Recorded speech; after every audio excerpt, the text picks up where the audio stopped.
നമസ്കാരം എല്ലാ കൂട്ടുകാർക്കും പുതിയൊരു വീഡിയോയിലേക്ക് സ്വാഗതം. ഇന്നത്തെ വീഡിയോ നമ്മൾ നോക്കാനായിട്ട് പോകുന്ന ഗ്രൂപ്പ്സ് എന്ന് പറയുന്ന ഒരു ബ്രാൻഡിന്റെ മെറ്റൽ എന്ന് പറയുന്ന ഒരു ഹെഡ്സെറ്റ് ആണ്. അപ്പോൾ ഇതൊരു മെറ്റാലിക് ഫിനിഷിൽ വരുന്ന ഒരു ഹെഡ്സെറ്റ് ആണ്. അതുപോലെ തന്നെ ഫീച്ചേഴ്സ് കാര്യങ്ങളൊക്കെ നമുക്ക് ബോക്സിൽ വളരെ വ്യക്തമായിട്ട് കൊടുത്തിരിക്കുന്നത് കാണാൻ സാധിക്കും. ബ്ലൂടൂത്ത് വെർഷൻ 5 ആണ് വരുന്നത്. അതുപോലെ തന്നെ ഓട്ടോ പെയറിംഗ് വരുന്നുണ്ട്. അതുപോലെ നമുക്ക് കോൾ ചെയ്യാനും അതുപോലെ തന്നെ നമുക്ക് വൺ ടച്ച് കൺട്രോൾ കാര്യങ്ങളൊക്കെ വരുന്നുണ്ട്.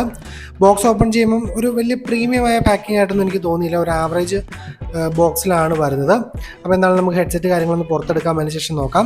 പിന്നീട് ബോക്സിൽ നോക്കിയാൽ നമുക്ക് കാണാൻ സാധിക്കുന്ന ഒരു ചാർജ് ചെയ്യുന്നുള്ള കേബിളും അതുപോലെ യൂസർ മാനുവലാണ്. ഒരു ആവറേജ് ആയിട്ടാണ് മൊത്തത്തിൽ പാക്കിങ്ങിൻ്റെ കാര്യത്തിൽ എനിക്ക് തോന്നിയത്. ഇനി നമുക്ക് തൽക്കാലം ഇതൊന്ന് മാറ്റി വെച്ചതിന് ശേഷം നമുക്ക് ഹെഡ്സെറ്റിൻ്റെ കാര്യങ്ങൾ നോക്കാം. അപ്പം ഇതാണ് നമ്മുടെ ഹെഡ്സെറ്റ് എന്ന് പറയുന്നത്. വളരെ ക്യൂട്ടായ ഒരു വൈറ്റ് കളറുള്ള ഹെഡ്സെറ്റാണ് എനിക്ക് കിട്ടിയിരിക്കുന്നത്.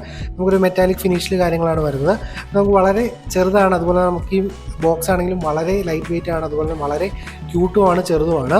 അപ്പോൾ നമുക്ക് ഹെഡ്സെറ്റ് ചില ആൾക്കാർക്ക് ഇത് യൂസ് ചെയ്യുന്ന ഇഷ്ടമാണെന്ന് എനിക്കറിയില്ല. ചെറിയ ടൈപ്പ് ഹെഡ്സെറ്റാണ്. നമ്മുടെ സാംസങ്ങിൻ്റെ ഒക്കെ പഴയ ബഡ്സ് പോലെ വരുന്ന ആ ഒരു സ്റ്റൈലിലാണ് ഈ ഒരു ഹെഡ്സെറ്റ് വരുന്നത്.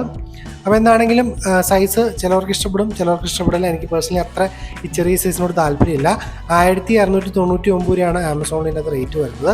അപ്പോൾ നമുക്കിതൊന്ന് ജസ്റ്റ് ഒന്ന് ചെവിയിൽ വെച്ച് നോക്കാം എങ്ങനെയുണ്ട് കംഫർട്ട് കാര്യങ്ങളൊക്കെ. ഇവർ പറയുന്നത് വളരെ നല്ല കംഫർട്ട് ആയിരിക്കും ചെവിയിൽ വെച്ചാലാണ്. എനിവേ ഞാനൊന്ന് ട്രൈ ചെയ്ത് നോക്കി. എനിക്ക് അത്ര മോശം ഒരു എക്സ്പീരിയൻസ് ആയിട്ട് തോന്നിയില്ല. ചെവിയിലൊക്കെ നല്ല ഫിറ്റായിട്ട് ഇരിക്കുന്നുണ്ട്.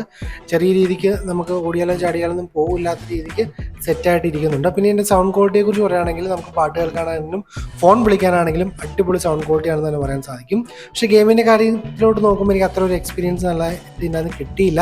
ഗെയിമിങ്ങിന് ഇത് ഉപയോഗിക്കാതിരിക്കുന്നത് തന്നെ ബെറ്റർ. അപ്പോൾ നിങ്ങളൊരു ഹെഡ്സെറ്റ് വാങ്ങാൻ പ്ലാൻ ചെയ്യുന്നുണ്ടെങ്കിൽ ഒരു 1600 രൂപയ്ക്കാണ് ബഡ്ജറ്റെങ്കിൽ തീർച്ചയായിട്ടും നിങ്ങൾക്ക് ട്രൈ ചെയ്യാവുന്ന ഒരു ഹെഡ്സെറ്റാണ്.